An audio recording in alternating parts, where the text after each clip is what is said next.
Kidzy mount Litera Zee school Rajouri की तरफ से आज एनुअल डे प्रोग्राम को मुनक्किद किया गया। ये प्रोग्राम राजौरी के एक प्राइवेट हॉल में मुनक्किद हुआ, जिसमें एमएलए बुद्धल जावेद इकबाल चौधरी बतौर मेहमान खुसूसी मौजूद थे। इस तकरीब में तालिब इल्मों के साथ साथ उनके वालिदैन, बड़ी तादाद में सिविल सोसाइटी मेंबर्स व दीगर मुअज़्ज़ज़ शख्सियात मौजूद थी। इस एनुअल डे प्रोग्राम के दौरान स्कूल के बच्चों की तरफ से रंगारंग कल्चरल आइटम्स पेश की गई, जिसमें खास करके मॉरल वैल्यूज की सीख दी गई।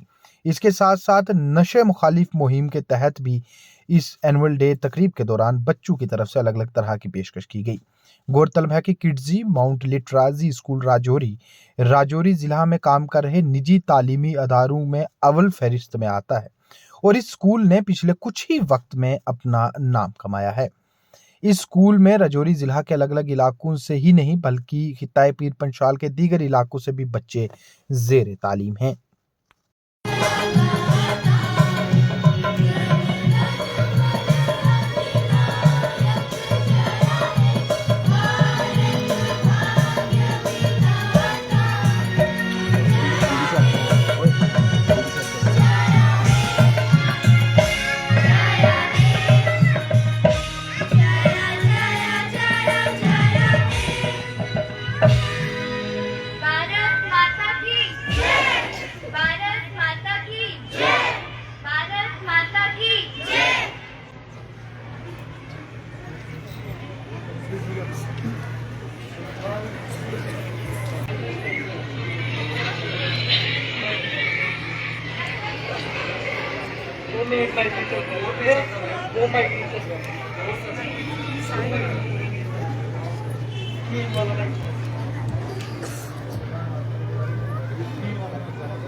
Hello. Thank you, everyone.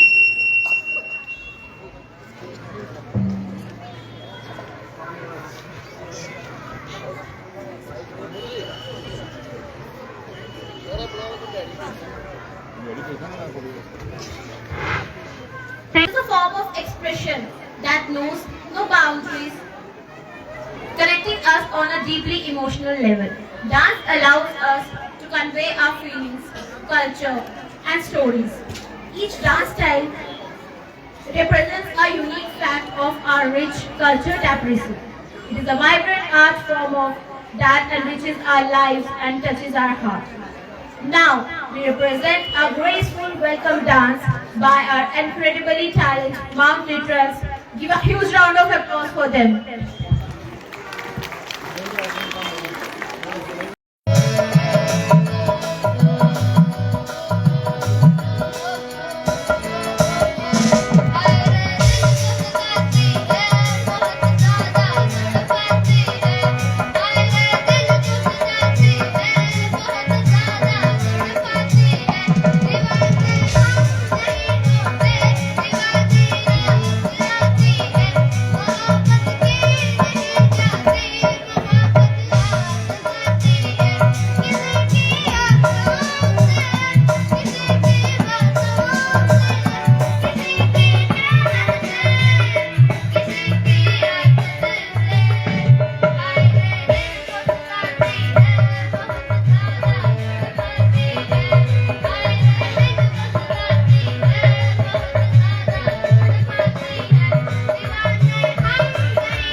Sahara from nursery standard.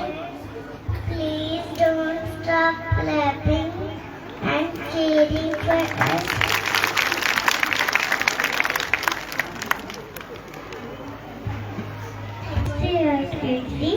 I joined the nursery class in April. I was a little nervous and shy, but my teachers welcomed me with a big smile and open arms. They मेरी तरफ से सबको सलाम व आदाब, बच्चों को प्यार। जहाँ तक एजुकेशन का सब्जेक्ट है, इसके मतलब मेरे जैसे बंदे को कुछ कहना सूरज को चढ़ा कर दिखाने के मुताबिक होगा। मैं देख रहा हूँ यहाँ पे जो शख्सियत तशरीफ रखती हैं सब मुझसे ज़्यादा पढ़े लिखे हैं। मैं सिर्फ अपनी इतनी सी एक अपने से कोशिश का एक इजहार कर सकता हूँ आपके सामने कि जब जनाब शाहिद इकबाल चौधरी साहब जो हमारे ऑनरेबल एमएलए साहब के ब्रदर असगर हैं, उनके हाथों हमने माउंट लिटरास यूथ स्कूल की ओपनिंग की थी, तो यकीन तौर पे मुझे कोई इतना उम्मीद नहीं थी कि हम आप लोगों के एतमाद जीत पाएंगे। लेकिन आज मुझे ये चीज़ देख के आपकी पार्टिसिपेशन इतनी बड़ी तादाद में आप लोगों का यहाँ पे आना मेरा सर पकड़ से ऊंचा होता है कि हम कहीं न कहीं आपका एतमाद अपने ऊपर बहाल कर पाए। अभी हमारी कोऑर्डिनेटर मैम कह रही थी कि हम ह्यूमन बीइंग हैं, हमारे वसाइल बड़े कम हैं, हम सब कुछ कहने का कर गुजरने का दावा तो नहीं कर सकते।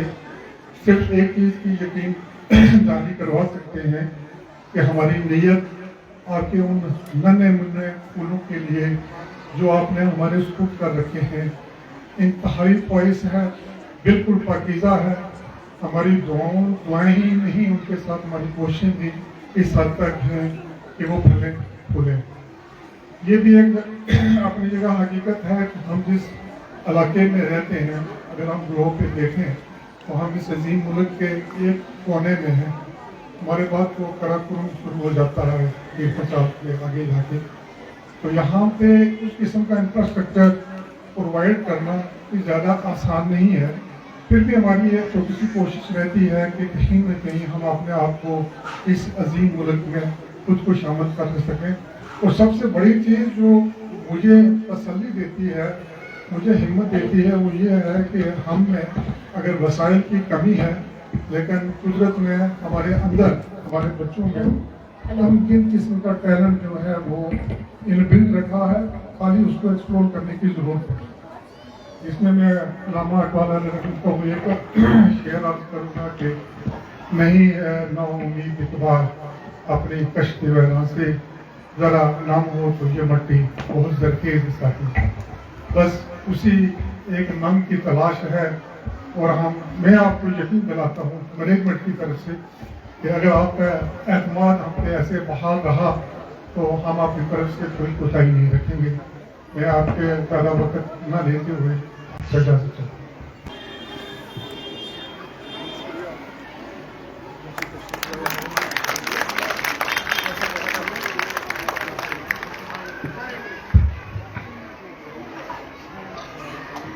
Give a huge round of applause for Javed sir, who previously served as the chairman of Block Development Council in Kotranga Budel, is locally celebrated as development icon for his unwavering focus on improving basic education, healthcare and road infrastructure in his region.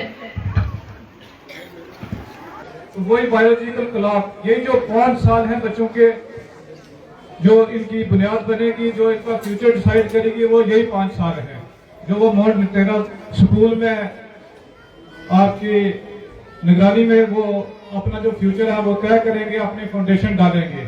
अगर इसमें अच्छे से उनकी परवरिश हो जाएगी तो अगले 20-25 साल की स्ट्रगल नहीं करनी पड़ेगी।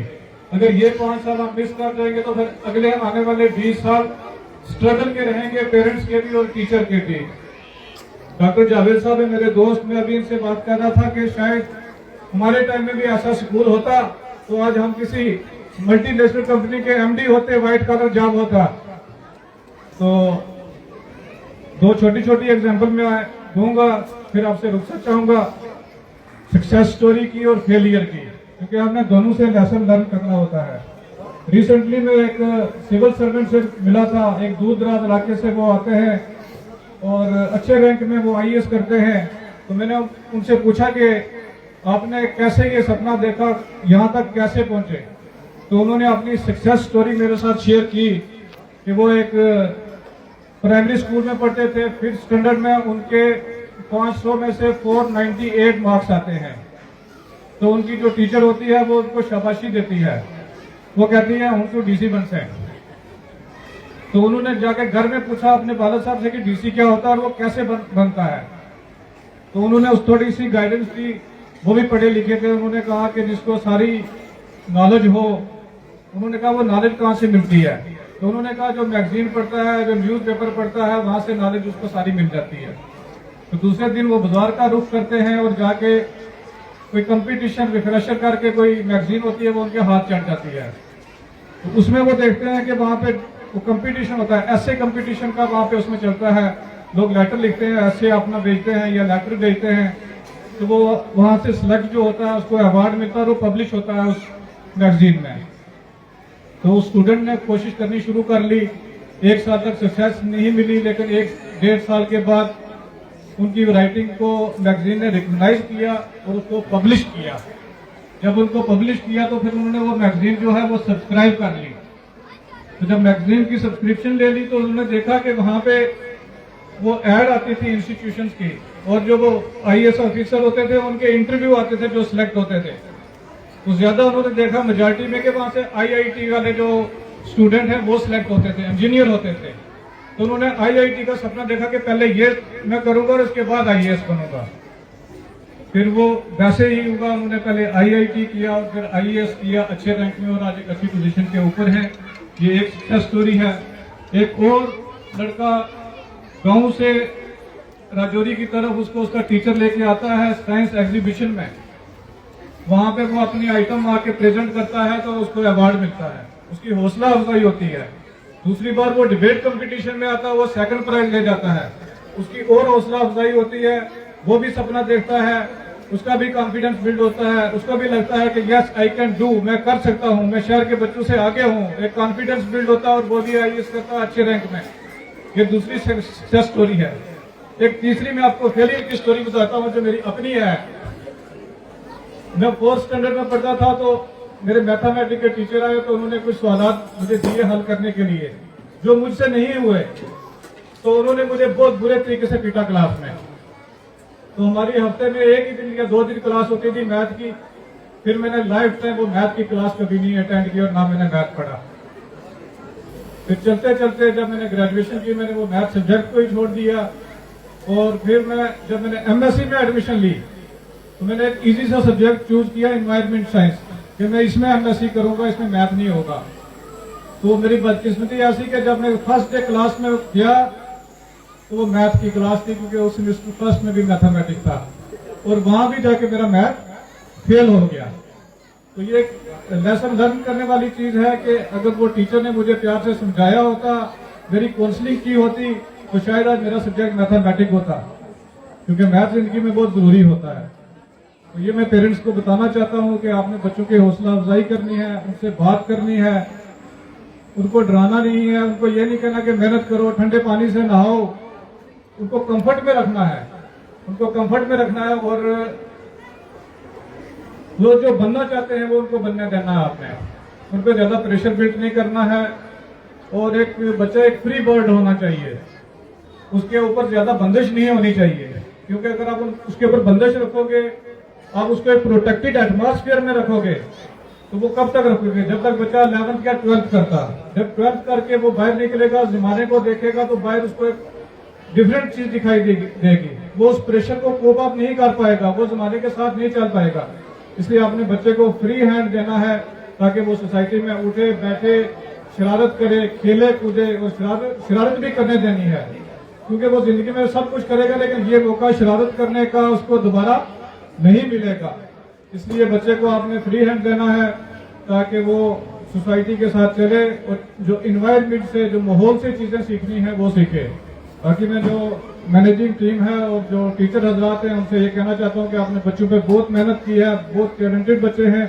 लेकिन एक चीज़ मैं ऐड करना चाहूँगा कि इनको आप फील्ड विजिट भी करवाया करें, इनको झुग्गी झोंपड़ी में ले जाया करें ताकि वो लोगों की मुश्किलात देख सकें, उनको हॉस्पिटल की विजिट कराया करें ताकि वो जो हेल्थ वर्कर हैं उनकी मुश्किलात देख सकें, उनको ट्राइबल कल्चर दिखाया करें गाँव में लेके कि कल वो जब एडमिनिस्ट्रेटर होंगे, जब वो डॉक्टर होंगे, इंजीनियर होंगे तो वो लोगों की प्रॉब्लम को समझ सकेंगे और उनका सोल्यूशन निकाल सकेंगे। तो आखिर में मैं ये कहना चाहता हूँ कि वो अभी एक यहाँ पे सवाल था कि मम्मा मैंने स्कूल नहीं जाना है, तो जिस बच्चा कहे कि मैंने स्कूल नहीं जाना तो उसको उस दिन स्कूल ना भेजें, जबरदस्ती ना करें, उसको कंफर्ट में रखें।